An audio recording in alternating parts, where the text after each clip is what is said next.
Greene County Public Health honoring over 500 volunteers for their work in fighting the COVID-19 pandemic. Thanks for joining us tonight. I'm Bryn Caswell. The Medical Reserve Corps put in over 13,000 hours of assistance to date. Dayton 24/7 Now's Bennett Wise is in Greene County and spoke with volunteers about their pandemic experiences. Bennett.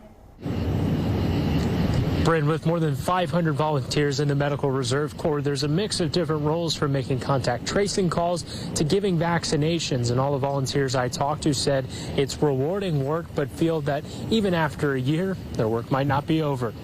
Once in a lifetime opportunity to do mass immunizations to an entire region. STALTER led 53 Wright State nursing students through training in order to give back to the Miami Valley during the pandemic, a sentiment felt by other volunteers who had no prior medical experience. The hardest part of the information to collect was any contacts they may have had, because people were reluctant to provide other names. SOBAL said many callers thanked her and even expressed gratitude that someone was concerned about their health.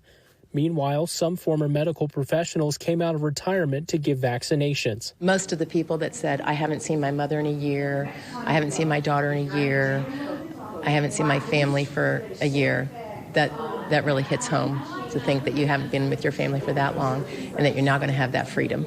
CONNETT and others helped Greene County Public Health distribute over 80,000 doses of vaccine. We had one volunteer, Julia Finn. She came to volunteer, and her roof is just now getting fixed from the tornadoes. She was suffering herself, but is still willing to come out and lend a hand. Dr. Brandon says volunteers aren't needed as much with vaccination rates stagnant.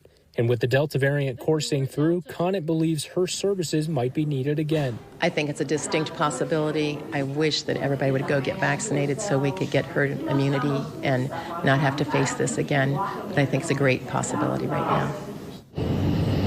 And I asked multiple volunteers if they would help again if called into action, and they all said absolutely. They see it as a simple yet powerful way to get back to the community. Reporting in Xenia, Bennett Wise, Dayton 24/7 Now News.